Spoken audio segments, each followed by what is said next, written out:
우리가 어떤 일에 땀 흘려 수고할 때는 분명히 기대하는 바가 있습니다. 아무 기대 없이 땀 흘리고 수고하는 일은 없습니다. 그리고 고생하고 잔뜩 수고했는데 기대하는 바가 이루어지지 아니하면 안타까워하고 실망하고 때로는 절망하기도 하죠. 그런데 무엇을 기대하느냐에 따라 실패하고 또 절망하는 내용도 달라집니다. 그런데 목적이 올바르고 기대가 올바르면 결코 실패하지 않고 절망하지 않을 수도 있습니다. 과연 우리가 특별히 누군가의 영혼을 먹이는 목양하는 자들이 무엇을 기대하면, 어떤 자세로 살면 그렇게 될 수 있을까요? 오늘 말씀의 4절의 시작이 그리하면이란 말로 시작되죠. 앞에 있는 2절 3절을 확인해 보면 양무리를 치라, 목양하라 그랬는데 좋은 목자가 되면 그런 말입니다. 제대로 목양하면 어떻게 하라고 했는지 짧게 한번 다시 살펴보시면 2절에 너희 중에 있는 하나님의 양무리를 치되 목양하되, 이게 목양할 대상이 하나님의 양무리인데 감히 나 같은 자에게 하나님의 양떼를 맡기시다니 그 부름에 응답하는 것, 이것은 당연히 기꺼이 감동하며 감격하며 자원해서 해야 할 일입니다. 그래서 첫 번째로는 억지로 하지 말고 자원함으로 하라.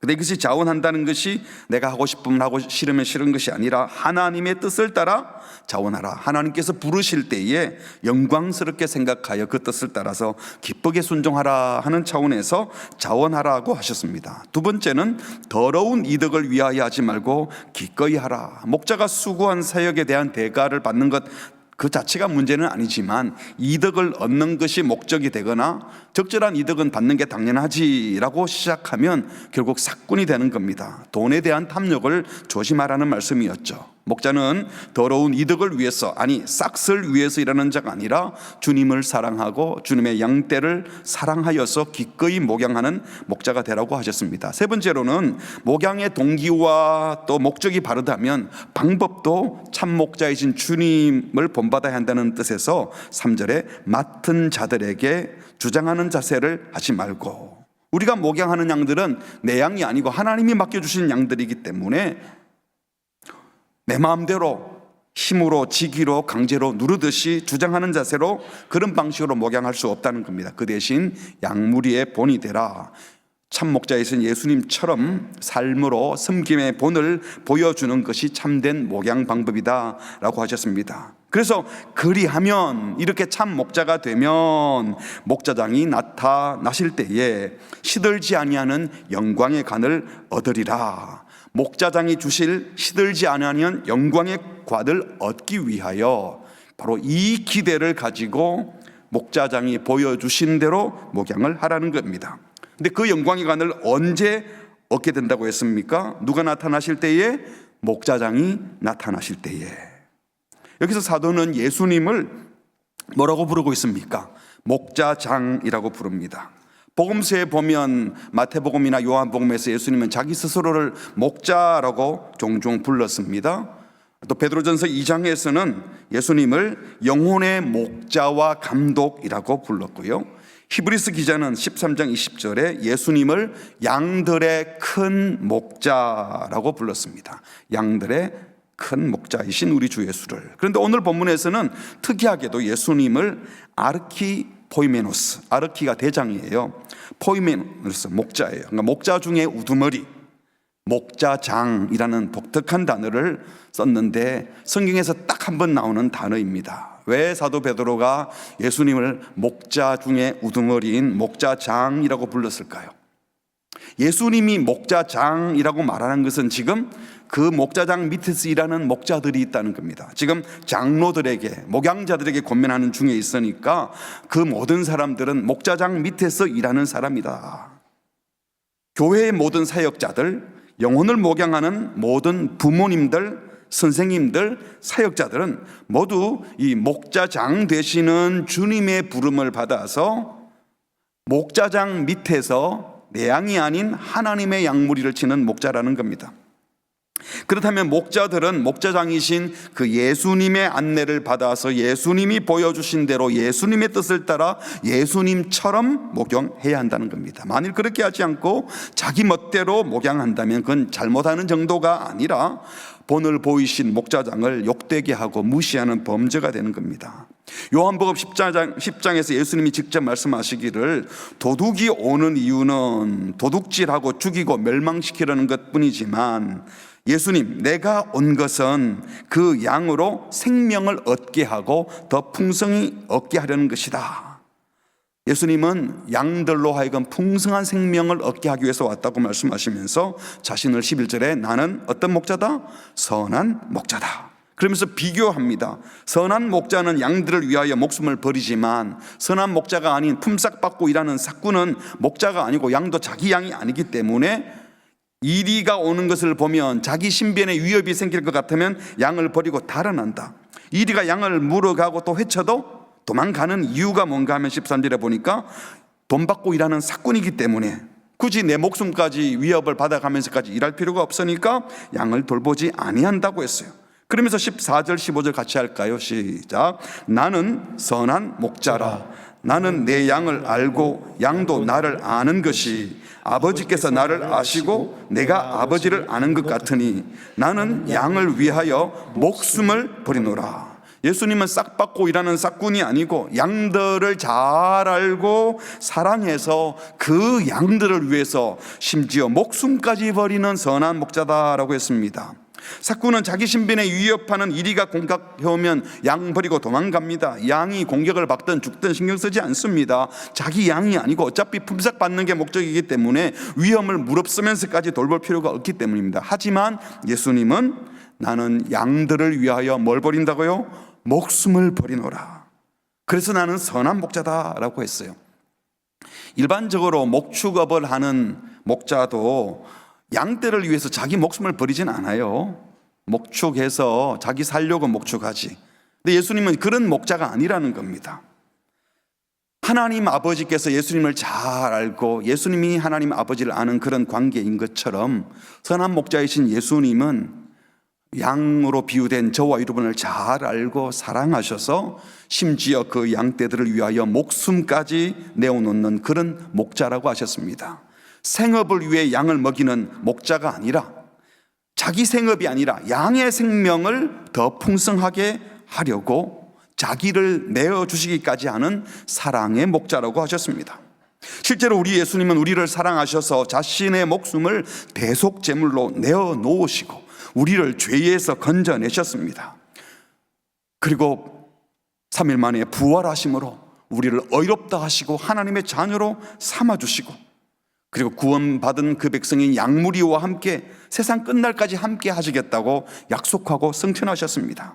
예수님 승천하실 때 하신 말씀 마태복음 28장 19절 그러므로 너희는 가서 모든 민족을 제자로 삼아 아버지와 아들과 성령의 이름으로 세례를 베풀고 전도해서 그들로 하여금 예수님이 분반 모든 것을 가르쳐 지키게 하라. 지킬 수 있도록 가르치라. 말씀을 먹이라는 거죠. 말씀으로 제자를 삼아라. 목양하라는 겁니다. 그렇게 하면 내가 세상 끝날까지 너희와 항상 함께 있을 것이다. 우리를 양으로 부르실 뿐만 아니라 풍성히 먹게 하시고 또 우리가 다른 양들을 먹이는 작은 목자가 되게 하시고 그 일을 잘 감당할 때에 우리와 함께 하시겠다 라고 말씀하십니다.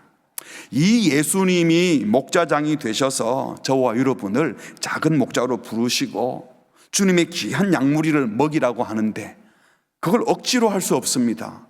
감격해서 나 같은 사람에게 맡기시다니요. 목자적인 예수님은 자기 목숨까지 내어놓으면서 목양하시는데 목자된 작은 목자된 우리가 목자장 밑에서 일하는 우리가 싹군처럼 더러운 이덕을 위해서 내 살겠다고 양버리고 도망가는 그런 목양을 할 수 없다는 겁니다. 예수님은 하나님의 아들이면서도 모든 권세를 내려놓고 사람의 몸으로 오셔서 죽기까지 섬김에 복종하시는 자세로 목양하셨는데 우리가 세상 사람들처럼 높은 자리에 올라가려고 그러고 힘으로 권세로 누르려고 하고 권력으로 뭔가를 하려고 하는 주장하는 자세로 목양할 수 없다는 것입니다. 예수님이 본을 보여주신 대로 섬기는 종이 되어 목양하는 것이 당연하다는 겁니다. 예수님이 공생애를 마치는 십자가에 죽으시기 바로 전날 밤에 최후의 만찬을 하시면서 스승인 예수님이 제자들에게 발을 씻기셨잖아요. 발을 씻기시면서 하신 말씀이 뭡니까? 너희가 나를 선생님, 주님이라고 부르는 게 맞다, 옳다. 내가 선생이고 너희의 주이다. 근데 내가 주요 선생이면서 제자요 종인 너희의 발을 씻었으니 나의 종이라면, 나의 제자라면 나를 따라서 너희들도 서로 발을 씻어주는 것이 옳지 않겠느냐? 내가 너희에게 행한 것 같이 너희도 행하게 하려고 뭘 보였다고요? 본을 보였노라. 내가 진실로 진실로 너희에게 이르노니 종이 주인보다 크지 못하고 보냄을 받은 자가 보낸 자보다 크지 못하다고 했는데, 목자장인 내가 분명하게 이를 본을 보여줬는데 목자인 너희들이 나의 본을 따르지 않고 주인을 따르지 않고 주장한 자세를 취한다면 목자장을 무시하고 대적하는 죄를 짓는 것이고, 입으로 주님이라고 부르고 실제로는 주님을 그 보좌에서 끌어내리는 죄를 짓는 것이다 라고 말씀하시는 것입니다. 그러므로 예수님을 목자장으로 모시고 있는 우리 목자들은 그 어떤 경우에도 목자장이신 주님 밑에서 주님이 보여주신 대로 목양해야 합니다. 내 양이 아니라 주님의 양을 목양하는 주님의 대리자들입니다. 계속 물어야 됩니다. 나는 지금 누구 밑에서 일하나? 여러분, 누구 밑에서 일하고 있는 겁니까? 누구 지시를 받고 누구 눈치를 보고 살고 있는 겁니까? 사랑하는 성도 여러분, 여러분의 목자는 누구십니까? 지금 누구의 마음을 헤아리고 있고 누구의 인도를 받고 있고 누구의 마음을 살피면서 사역하고 있습니까? 목자장이신 주님이 보여주신 대로 목자장 밑에서 일하는 작은 목자 되셔서 주님의 마음을 품고 목양하는 자들이 꼭 되시기를 바랍니다. 우리가 목자장의 지시를 받아 목자장 밑에서 일하는 목자라면 당연히 누구 평가를 받아야 되겠어요? 누가 보상해 줄 것을 기대해야 되겠어요? 바로 목자장이신 그분께서 평가해 주시고 그분이 꼭 필요한 것으로 보상해 주실 것입니다. 4절에 그리하면 목자장이 나타나실 때에, 예수님이 최후 심판을 위해서 다시 오시는 그날을 말하는 거예요. 나타나실 때, 재림의 때, 그때 목자장 예수님께서 자신을 대리하여 목양해 온 자들이 내가 지시한 대로 잘했는지 평가하고 제대로 목양한 자들에게는 적합한 보상을 해 주실 것입니다. 그래서요, 목양을 하는 우리들이 늘 생각해야 될 것은 목자장 예수님이 어떤 기준으로 어떻게 평가할지를 계속 생각해야 되는 거예요. 우리 교회 제자 훈련할 때 제자 훈련하는 목사님들 훈련을 마치고 나면 훈련생들이 훈련자를 평가하잖아요. 긴 문제들 기억나시죠? 훈련 받으신 분들. 그게 보면 숙제 점검은 잘 하셨느냐, 이런 것도 있지만 그분의 인품이 말과 가르치는 것과 인품이 같이 맞아들더냐, 경건생활은 잘 하시더냐, 이런 것도 물어봐요. 그래서 훈련하시기 전에 목사님들께 이런 거로 평가할 겁니다 하고 그걸 평가지를 보여드려요. 그러면 그걸 읽어보면서 아, 내가 이렇게 평가받구나 생각하고 훈련에 들어가면 어떤 기준으로 훈련을 해야 될지 답이 나오는 것이죠. 우리도 마찬가지로 하나님께서 어떻게 평가하실까, 이걸 늘 생각하면서 우리가 영혼들을 섬기고 목양을 해야 된다는 겁니다. 진짜 주님의 평가를 기대한다면 절대로 불평하며 억지로 목양하지 않을 거예요. 열심히 하고 불평하면 주님이 잘했다 그러겠어요? 돈 벌려고 부자 되려고 이 땅에서 묻은 이득 보려고 목양하지 않을 겁니다. 진짜 주님의 평가를 바라본다면, 진정 목자장이신 주님의 평가를 기대한다면 주님의 뜻과 반대로 권위로 누르고 억압하고 삶은 없이 말로만 가르치는 목양하지 않을 겁니다. 또 진정 주님의 평가를 기대하는 사람이라면 이 땅에서 어떤 보상을 기대하며 목양하지 않을 거예요. 목자장 대신 주님께서 반드시 보장해 주시고 보상해 주신다면 그걸 기대하며 목양해야죠. 지금 당장 사람들의 칭찬과 사람들의 위로와 사람들이 인정해 주기를 바라면서 목양하면 주님이 원하는 대로 목양할 수가 없어요. 그렇다고 사람 눈치 안 본다 해서 니네들이 무슨 말을 하든 당신이 좋아하든 말든 나는 내 할 일 한다 이렇게 하라는 것은 아니에요. 사람들의 눈치를 보면서 사역하지 말고 주님이 정말 기쁘시게 하려고 주님이 기뻐할 일들을 생각하며 양떼들을 영적으로 복되게 하기 위해서 목양하라는 겁니다. 그래서 주님의 평가, 주님의 보상을 기대하는 목양자들은요, 주님 다시 오실 그날, 목자장이 나타나실 그날을 기대하며 목양하는 겁니다. 왜? 주님이 제대로 평가해 주시고 주님이 다 보상해 주실 거니까. 근데 주님의 뜻과 상관없이 목양했다면 주님이 오시는 것이 겁날 거예요.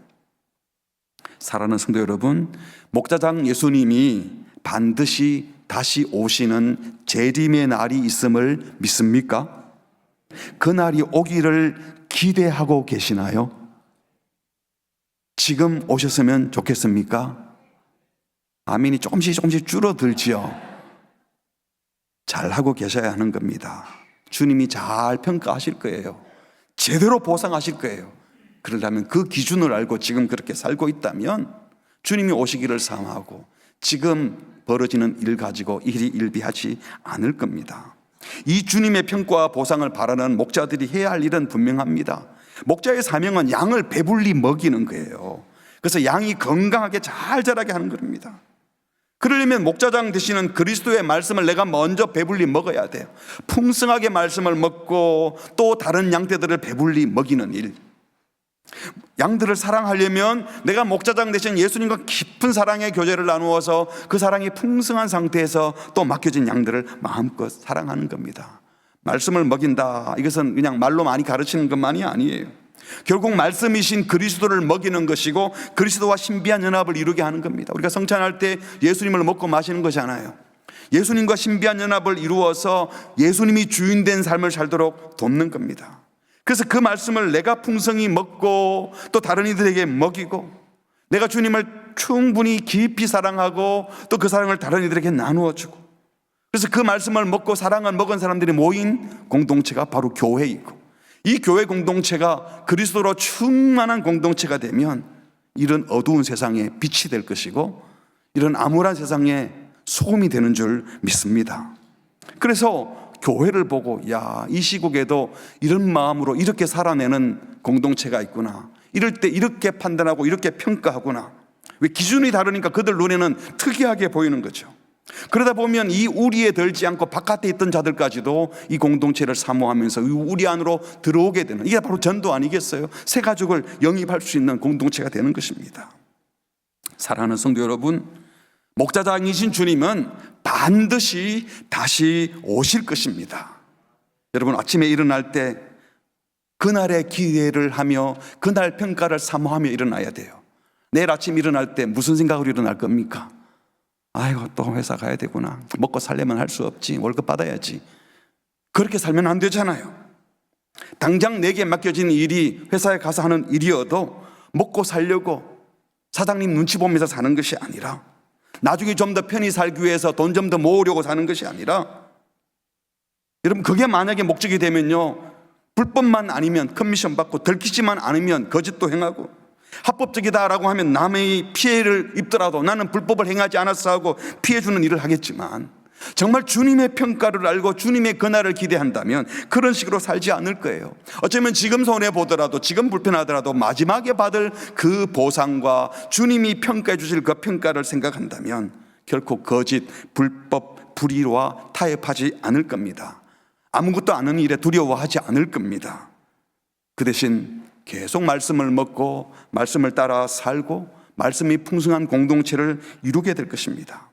주님의 평가를 생각하며 주님의 보상을 기대하며 말씀을 먹고 말씀을 먹이고 충분히 주님을 사랑하고 다른 영혼들도 사랑하는, 그래서 내가 위로할 사람이 누구일지, 오늘 내가 격려할 사람이 누구일지, 그리스도의 빛과 사랑을 보여줄 자가 누구인지 찾으면서 일어나는 겁니다. 참된 목자의 관심은 돈이 아니라 사람이어야 합니다. 일을 하면서도 일만 잘하려고 하지 않고 공동체를 이루고 우리 집만 잘 되는 것이 아니라 우리 공동체, 그리고 우리가 속한 이 시대에 하나님의 정의와 공평과 정의가 잘 시행되어서 함께 평화를 누릴 것을 꿈꾸며 살아가게 될 것입니다. 주님 앞에 평가받을 그날을 생각하며 주님의 보상을 기대하며 그 무엇도 두려워하지 마시고 지금 가야 할 길을 걸어가는 은혜를 우리 모두에게 주시기를 바랍니다. 이렇게 목자장의 뜻을 따라 목양을 잘 감당하는 목자들에게 약속하신 보상이 무엇입니까? 그렇다면 우리가 뭘 기대하고 뭘 바라라고 말씀하십니까? 4절에 잘 나와 있죠. 목자장이 나타나실 때에 뭘 얻어요? 시들지 아니하는 영광의 관을 얻으리라.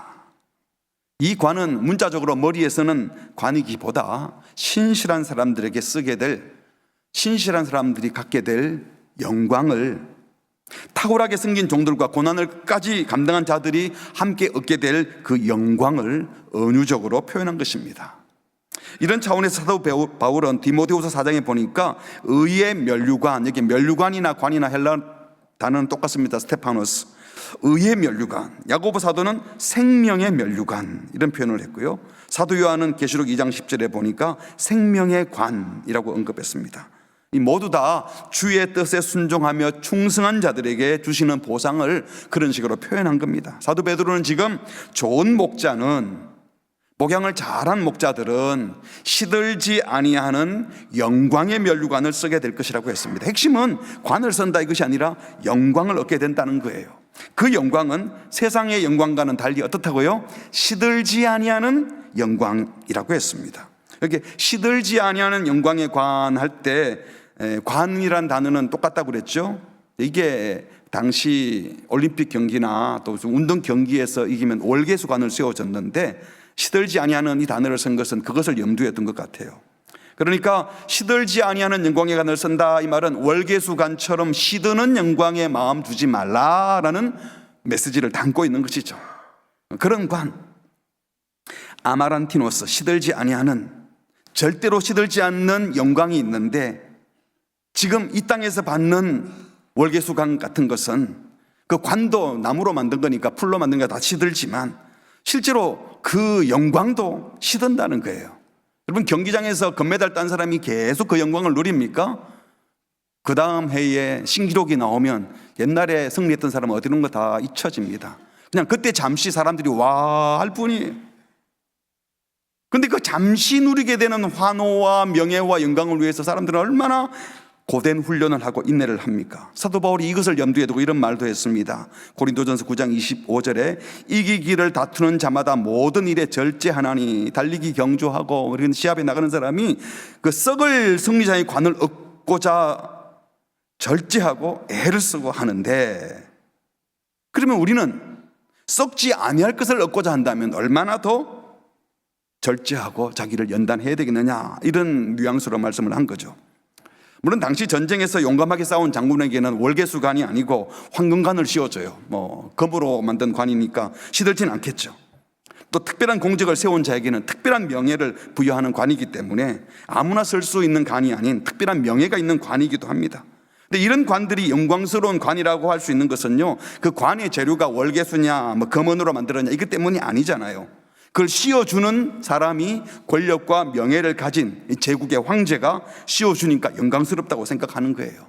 또 모두가 쓰는 게 아니라 이긴 몇몇 사람만 쓰니까 명예롭다고 생각하는 거죠. 그런데 여러분, 대통령 표창을 받고 장관 표창을 받으면 영광스러운가요? 저도 입양을 하고 나서 보건복지부 장관 표창하고 줘서 받았는데 별로 안 영광스러웠습니다. 우리가 하나님의 아들이 장관에게 받는 그 표창이 얼마나 영광스럽겠어요? 또 지금 같은 시대에는 대통령에게 표창을 받아놓고 그 이름을 보면서 영광스럽다고 생각할 수 있을까요?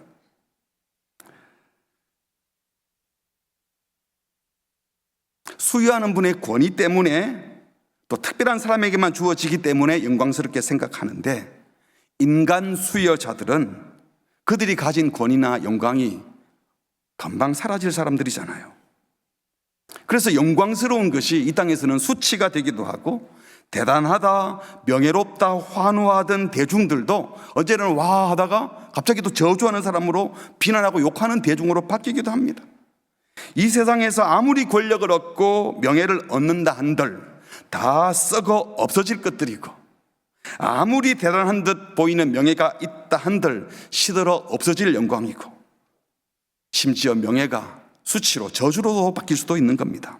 오늘 본문에서 참된 목자가 목자장에게 받을 관은 시들지 아니하는 영광의 관이라고 하신 것은 반대로 세상에서 얻을 영광은 시들어 없어질, 썩어 없어질 영광이 수치가 되고 명예가 저주가 될 관들이기 때문입니다.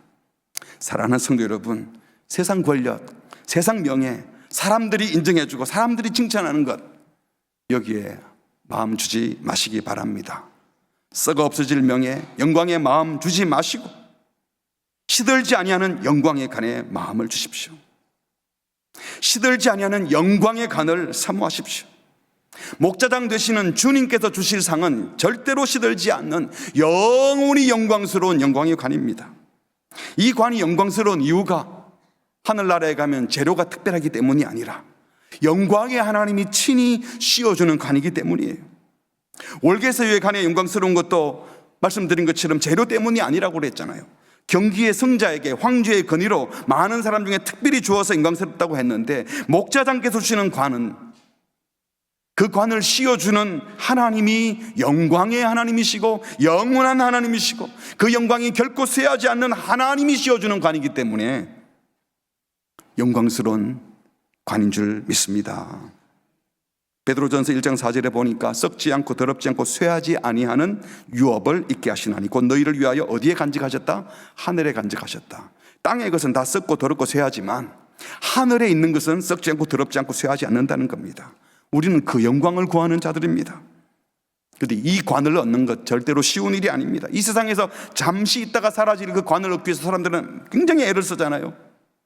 시들어질, 없어질 그 영광의 관을 위해서 그렇게 애를 쓴다면 참 목자께서 주시는 시들지 아니하는 영광의 관을 위해서는요, 우리는 얼마나 더 애를 써야 됩니까? 이거 결코 아무나 받는 것 아닙니다.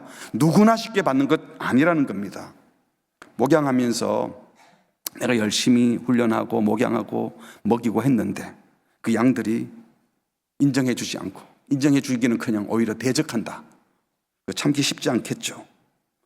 동료 목회자도 아이고 그렇게밖에 못했어 하고 비난을 한다. 세상 사람들은 아무도 인정해 주지 않는다. 그 누구도 주목해 주지 않는데도 그 같은 일을 3년, 5년, 10년, 15년, 20년 꾸준히 감당하는 건 절대로 쉽지 않습니다. 신실하게 주의 일을 했는데 적절한 보상은커녕 기본적인 생활비도 나오지 않아서 허우적대며 사는 것처럼 느껴지고 주변의 사람들이 아이고 그렇게 사냐 하고 비난하고 있을 때 무시하면서 끝까지 진실되게 사역하는 거 안 쉽습니다. 반대로 하나님이 은혜 주셔서 이 땅에서도 열심히 목양했더니 존경받는 자리에 가고 사람들이 막 인정해줘요. 근데 그 상황에서 교만하지 않고 끝까지 겸손하게 사역하는 것, 이것 또한 쉽지 않습니다. 그래서 계속 기억해야 됩니다. 내가 누구 밑에 있는지. 목자장 되신 주님을 바라보고 목자장의 평가와 보상을 구하고 목자장이신 주님의 인정만 구하며 사역할 때 주님은 잊지 않으시고 반드시 시들지 아니하는 영광의 관을 씌워 주실 줄 믿습니다. 세상에 얻는 영광과 세상 명예와는 비교되지 않는 빛나는 영광, 결코 사라지지 않을 영원한 영광의 관을 잠시 잠깐 후면 목자장 되신 주님 앞에 서서 받게 될 것입니다. 이 날을 사모하고 끝까지 좋은 목자의 삶을 꼭 사시기 바랍니다. 그날의 마음을 둬야 우리가 지금 이기심 없이 순수하게 순전하게 살아갈 수 있는 것입니다. 사랑하는 성도 여러분, 참 목자가 양들을 목양하며 기대하는 최고의 보상은 결국 주님이 보답해 주실 시들지 아니하는 영광의 관 때문이어야 합니다. 주의 종들이 이 땅에서 부자 되려고 이 세상에서 더러운 이득 남겨서 편하게 살려고 사역해서는 안 되잖아요. 주님 다시 오실 때 잘했구나, 아유 너무 수고해서 정말 잘했어 칭찬하면서 씌워주실 그 영광의 관, 이 세상의 명예 영광과는 다른 영원히 시들지 아니하는 영광의 관을 얻기 위해서 사역해야 합니다. 주님이 칭찬해 주시면 그것만으로 충분합니다 라는 마음으로 목양해야 합니다. 우리가 즐겁게 부르는 찬송이 있지 않습니까? 주 예수보다 더 귀한 것은 없네. 이 세상 부귀와 바꿀 수 없네. 이 세상 명예와 바꿀 수 없네. 이 세상 행복과 바꿀 수 없네. 이거 부르면서 감격해야 되는데요, 저도 한동안 이 찬송 부르면서 많이 울었어요. 근데 그때 울었던 걸 가만히 생각해 보면 주님이 너무 좋아서 운 게 아니고, 아이고 이게 다 포기해야 되구나, 세상 부귀 명화의 영광 다 내려놓아야 되고, 세상 행복은 이제 끝났구나, 세상 즐거움 다 버리고 세상 자랑 다 버렸네 하고, 진짜 버리는 게 아니고 아유 아까워 그러면서 징징댔던 때가 생각이 나요. 여러분, 이 찬송 부르면서요 마음에 흐뭇해야 되잖아요. 예수님이 가장 귀해서 이런 것들 아무 소용이 없다, 다 버렸어, 주님이 전부야, 이렇게 고백할 수 있기를 바랍니다. 이렇게 고백하면 마태복음 25장 말씀처럼 잘하였다, 착하고 충성된 종아, 네가 적은 일에 충성했는데 내가 많은 것을 내게 맡긴다. 가만히 보면 우리가 한 대로 심판하지 않으세요. 적게 수고했는데도 많은 것을 맡긴대요. 은혜로 갚으시는 분이십니다. 얼마나 감사한지요. 베드로전서 1장 7절에 너희 믿음의 확실함, 그것이 어떤 결론을 가져옵니까?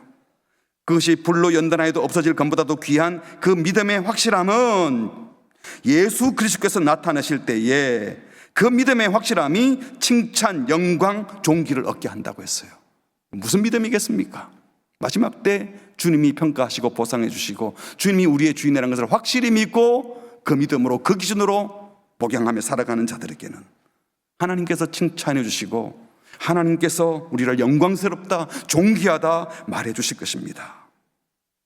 우리가 진정 주님의 양떼를 먹이고 하나님 나라를 위하여 재물과 특권을 기꺼이 누려도 되는 것을 포기하며 어떤 핍박이 와도 신앙의 충절을 지키고 살았을 때 아이고 내가 그거 몰랐구나, 니 그거 수고했는데 잊어먹었다, 이런 일은 없습니다. 하나님이 싹 다 기억하시고 절대로 모른 척하지 않으시고 기억하셨다가 충분히, 아니 넉넉하게, 적게 충성했는데 많은 것으로 갚아주시는 줄, 엄청난 보너스를 주시는 줄 믿으시기 바랍니다. 이런 믿음이 있었기 때문에 사도 바울이 고백했잖아요. 자녀이면 또한 상속자 곧 하나님의 상속자다. 그런데 그리스도와 함께한 상속자이기 때문에 예수님과 함께 영광 받기 위해서는 예수님 받았던 고난에도 함께 동참해야 된다. 그런데 그 고난 별것 아니야. 왜냐하면 장차 우리에게 나타날 영광, 그것하고는 비교가 되지 않기 때문이다. 고린도전서 4장 17절에도 이렇게 말했습니다. 함께 할까요? 시작. 우리가 잠시 받는 환난에 경한 것이 지극히 크고 영원한 영광에 중한 것을 우리에게 이루게 함이니. 이 가벼운 고난 받으면 무거운 영광을 주신대요. 그 영광이 무엇입니까?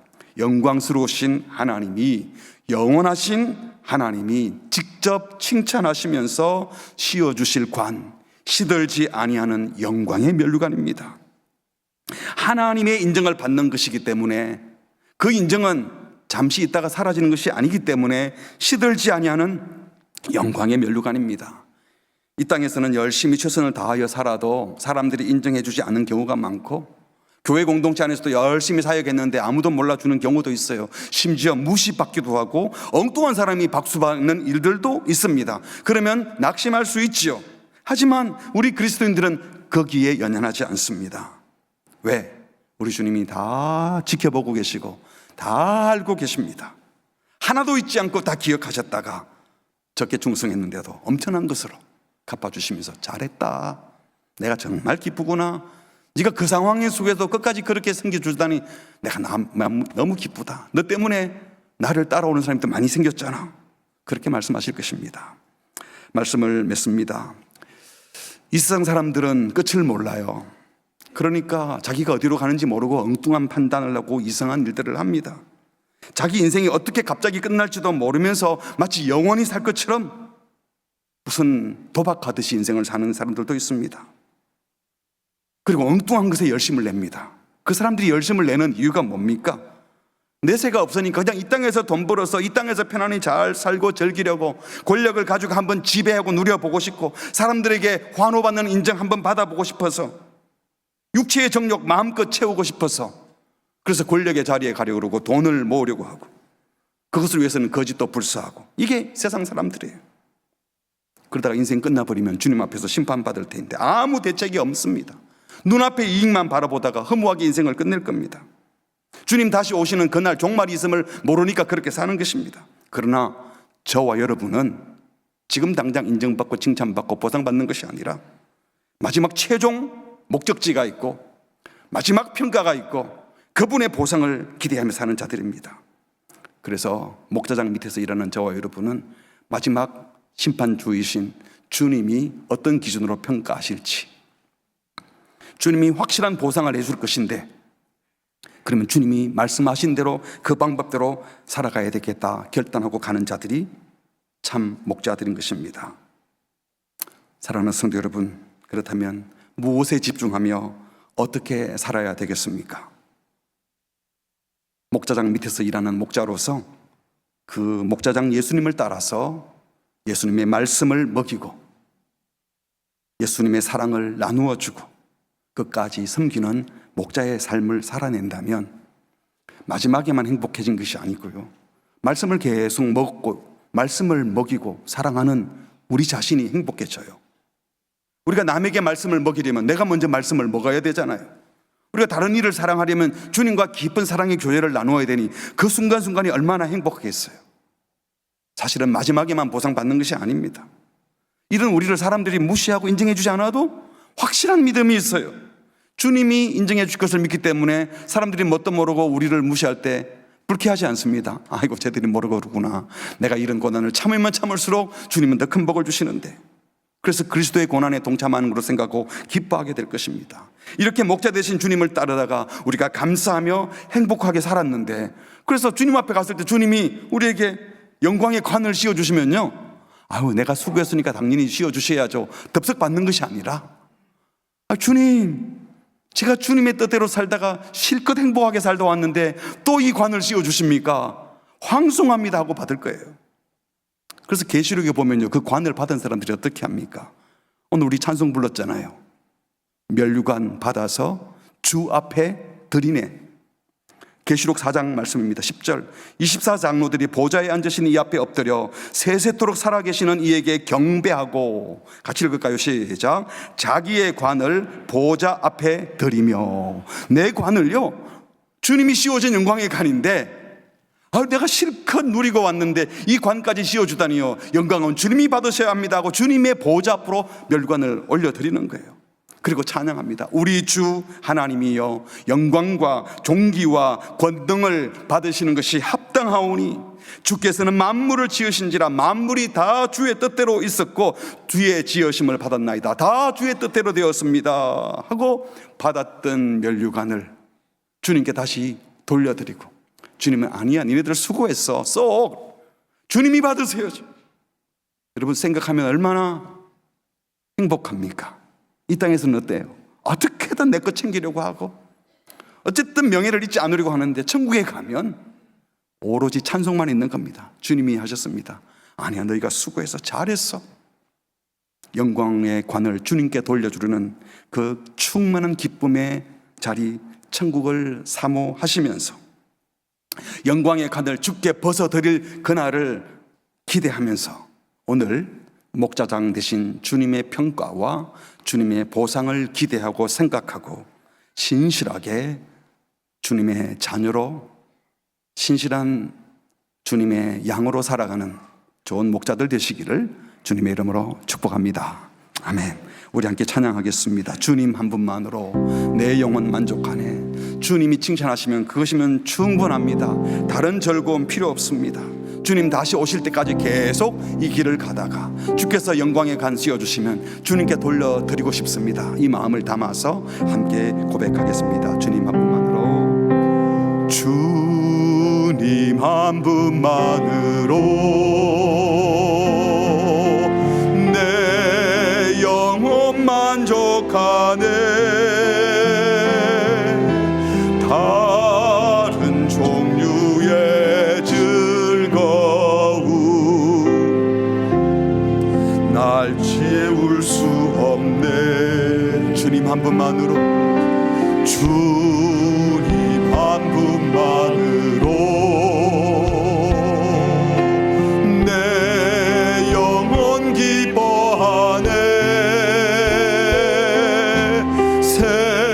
세상이 주는 어떤 유혹도 날 흔들 수 없네.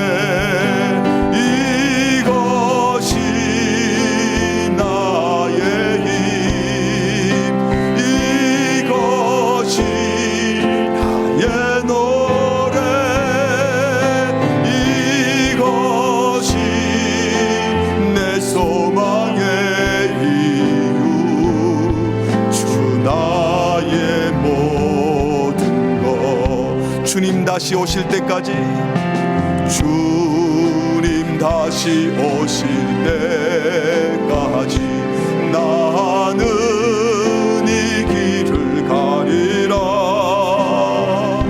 좁은 길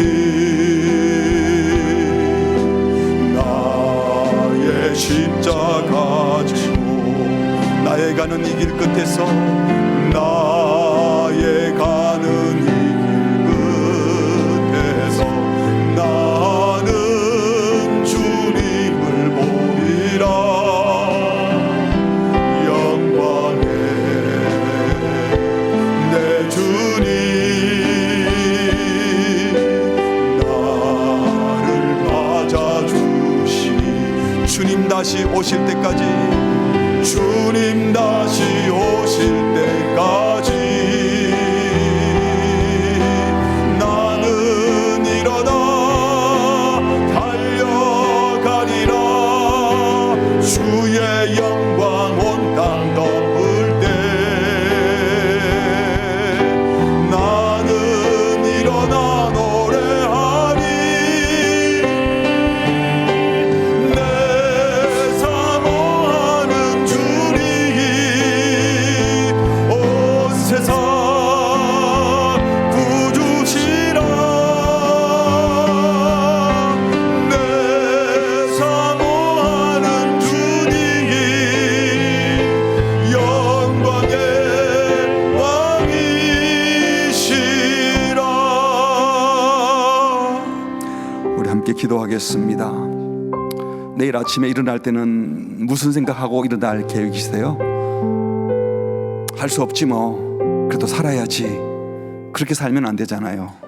돈 벌어야지. 어쨌든 그래도 먹고 살아야지. 그건 아니지 않습니까?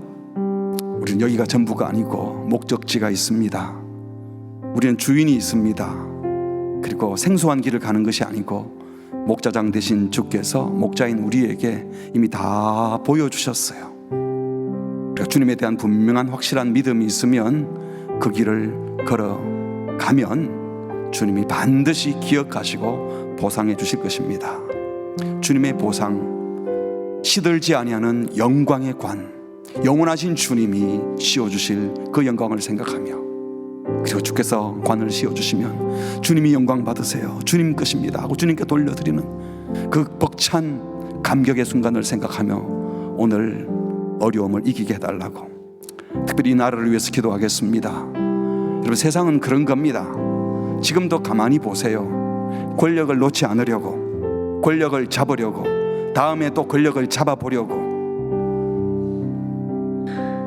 그리고 자기들이 권력을 잡으면 다 잘 될 것처럼 말해왔는데 지금까지 어떠했는지 얼마나 많은 역사를 통해서 배웠습니까? 그런데도 한국 교회가 정신 못 차리고 또 힘센 것 같은, 몇몇 가지 우리에게 필요할 것 같은 그 편 들다가 세상의 조롱거리가 되면 안 되는 겁니다. 전혀 다른 차원에서 우리 그리스도인들이 갖고 있는 기준들이 우리의 삶의 방식을 통하여 표현되어야 됩니다. 하나님, 이 나라를 불쌍히 여기시고 정치 지도자들을 불쌍히 여기시고, 특별히 믿는 국회의원들, 믿는 정치인들 많잖아요. 그들이 바짝 정신 차리고 주님의 뜻을 묻고 주님 앞에 설 날을 생각하며 행동할 수 있도록, 그리고 우리 한국 교회는 바른 말씀을 선포하고 말씀의 가치를 가지고 생각할 수 있도록 주의 은혜를 주시옵소서. 마지막 주님의 보상과 주님의 평가를 기다리며 사는 우리 되게 해달라고 우리 합심해서 같이 기도하시겠습니다. 하나님 아버지, 오늘도 우리에게 말씀을 주셔서 감사합니다. 마지막 주께서 세우신 시들지 않는 영광의 가득 주신다고 마지막 날이 있습니다. 목자장 되신 주님이 보여주신 본을 따라서 주님의 길을 따라 걸어가는 자들 될 수 있도록 주님의 은혜를 베풀어 주시옵소서. 우리가 두려워할 것 하나님 이 세상에 떠나오십니다. 정말 주님을 두려워하게 하시고 주님의 마음을 읽게 하시고 주의 길을 따라가게 하여 주시옵소서.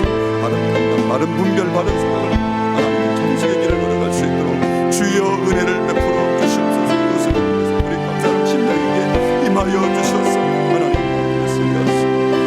다시 오실 주님을 바라보며 주님의 평가와 주님의 보상을 기대하고 믿으며 살아가게 하여 주시옵소서. 하나님께서 흔들림 없이 오늘 살게 하여 주시옵소서. 넉넉하게 살게 하여 주시옵소서.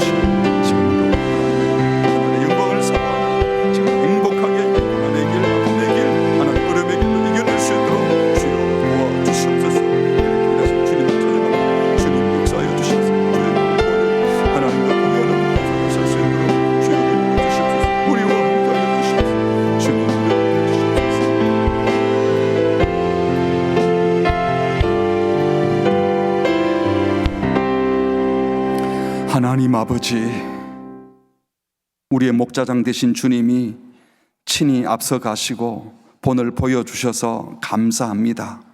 주님 가신 그 길로 인하여 우리가 구원받고 자녀 되었는데, 주님 가신 길 따라가려고 하지 않고 세상 권력과 명예, 세상에서 인정받는 것에 급급해서 이 세상이 전부인 것처럼 여기서 먹고 사는 것에 매여서 살았던 우리의 어리석음을 용서하여 주시옵소서. 주님 앞에 설날 주님이 갖고 계신 그 평가 기준을 생각하게 하시고, 주님이 분명히 보상해 줄 것을 믿게 하셔서 시들지 아니하는 영광의 관을 씌워주실 그날을 바라보며 이 땅에 시들어 없어질, 썩어 없어질 세상 명예 권력 권세에 마음 빼앗기지 않게 하여 주시옵소서. 하나님, 이 나라의 정치인들, 지도자들 하늘 없이 마지막 없는 것처럼 지금 끝만 바라보고 부러워하고 무서워하고 아무것도 아닌 것에 마음 빼앗기는 그런 지도자들이 없게 하여 주시옵소서. 특별히 믿는 그리스도인 정치인들이 하나님께서 특별한 권세를 부여하셨을 때에 성경의 가치, 말씀의 가치를 붙들어낼 수 있도록 좁은 생각에 갇혀서 엉뚱한 길 갖지 않도록 주여 은혜를 베풀어 주시옵소서. 우리 모든 성도님들 내일 아침에 일어날 때에 꿈을 꾸고 일어나게 하시고 기대하며 일어나게 하시고 하늘을 바라보며 일어나게 하여 주시옵소서. 예수님의 이름으로 기도합니다. 아멘.